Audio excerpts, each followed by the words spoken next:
the hell's going on at the BBC?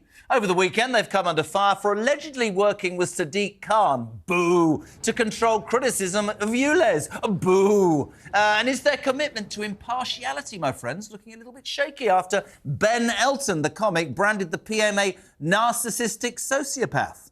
Bosses seem to have left 5 of their middle-aged female presenters in limbo, as they haven't been on air since March. And, in fact, Joanna Gosling has also left unexpectedly after reports she was asked to do a humiliating audition to keep a job of 23 years. Now, there was someone else at the weekend, Glastonbury. Did you read this story? Sophie Ellis-Bextor's Glastonbury set. We can't show it because all 1,000 BBC staff members decided to take lunch at the same time and failed to record a performance. So the question tonight is this most British of institutions falling apart at the bloody seams? That's what I want to know. Joining me to discuss this, it's the best panel so far this week. Head of News at the News Movement, Rebecca Hudson. Hello. Hello. Conservative commentator Benedict Spence, who was a little bit stroppy, but we are doing Russia. And Tory peer, who's had a very, very busy day, Lord Ed Vaizey. How are we, gang? Really well, Jeremy. Jolly good. Lovely to see you all. Can I start with you, Ed? The BBC.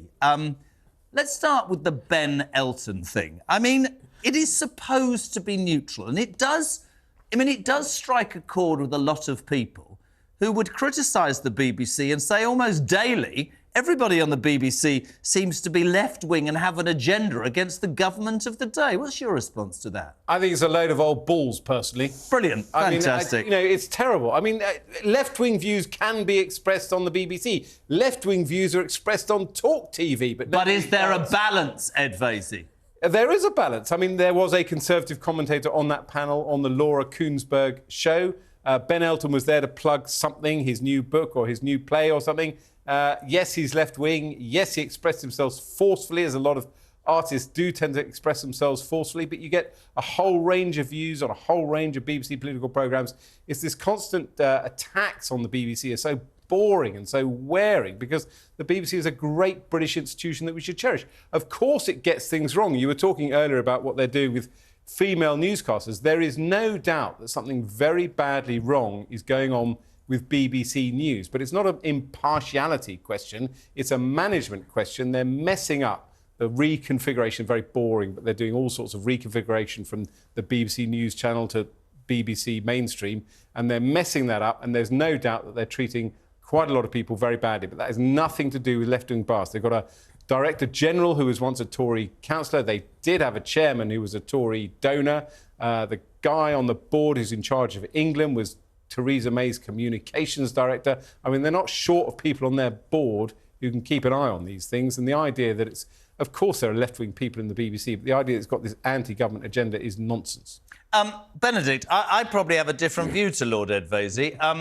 I think they come across on many occasions as very left-wing. Maybe I'm missing the point. What are your thoughts? I think there is a tendency within the BBC to be more left-liberal. I don't think we should pretend that that doesn't exist. I also don't think we should expect people sort of all the time to not, to hide their political persuasions, especially if they're not working in the news. If people are working in entertainment in the BBC, I don't expect them to necessarily have to toe the BBC's line on impartiality. I don't have a problem with Gary Lineker, for example, necessarily saying whatever nonsense it is he wants to say. My main issue is actually more political programmes, as they seem to do quite a lot, getting people in who are celebrities, creatives, whatever it is, and asking their opinions on the politics of the day.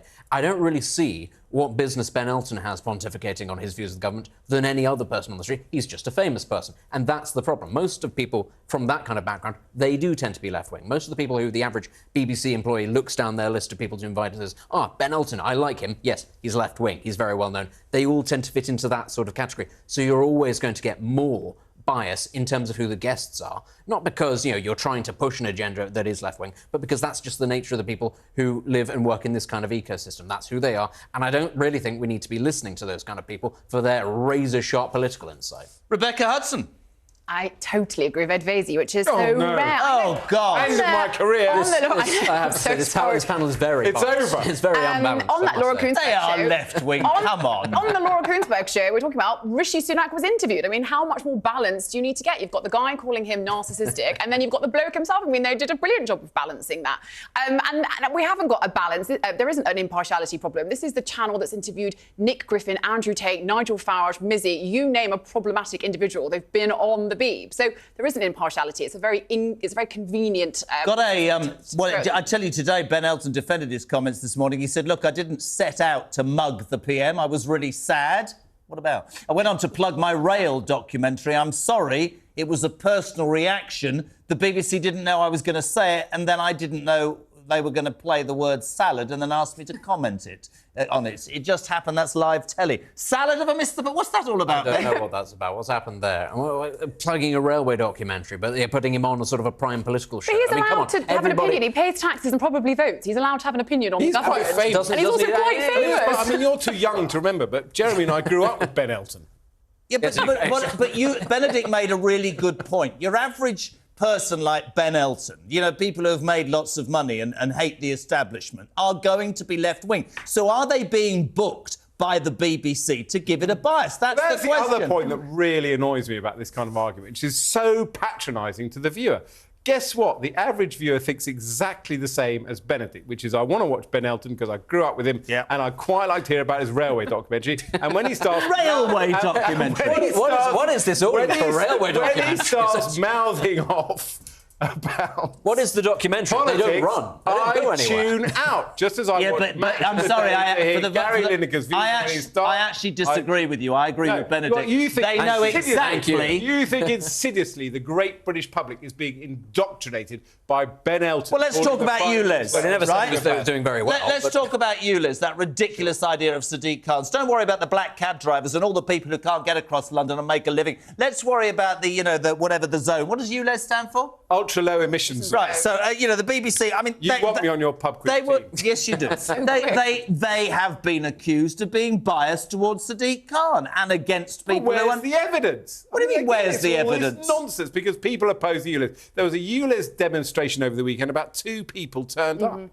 I think... But the problem is that it's not so much that, you might get a thing like that only has a few people. There have been large protests in the past that have attracted lots of people, and they also haven't been covered. Like what? Very famously, I remember in France, the Gilets jaunes protests, where tens of thousands of people were setting fire to vehicles in the streets of France, and the BBC just went, we're not going to cover that, because it was a... Well, presumably as a right-winger, you support them failing to cover anything that happens in France. Oh, well, yes. We're trying to get out of Europe, Benedict. Yes, absolutely. The BBC we need to follow your agenda. Makes it a very good point. I don't want the British people to be reminded of this place that may not exist. Can I say the BBC's Tim Burke commented on the allegations about ULEZ, saying these kinds of referrals are not unusual.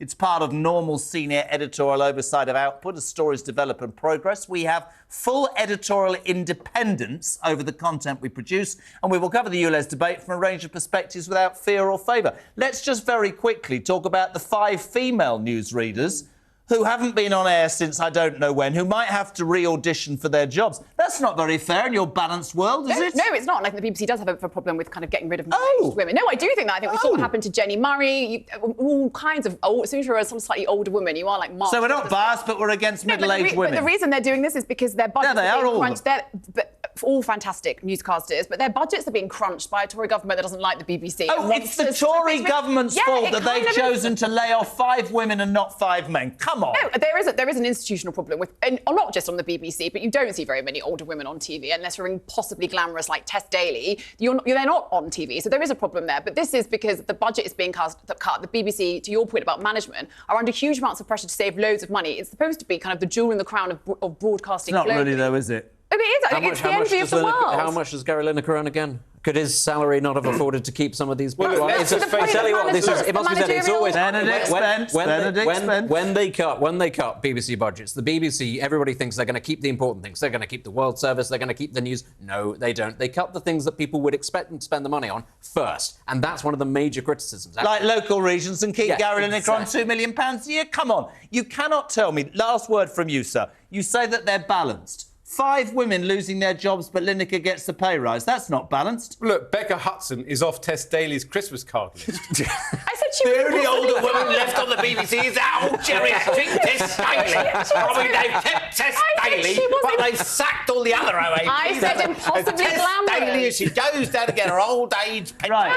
She's still on the BBC. Right, stop. So I prove that I've got control of this because we move on. And this...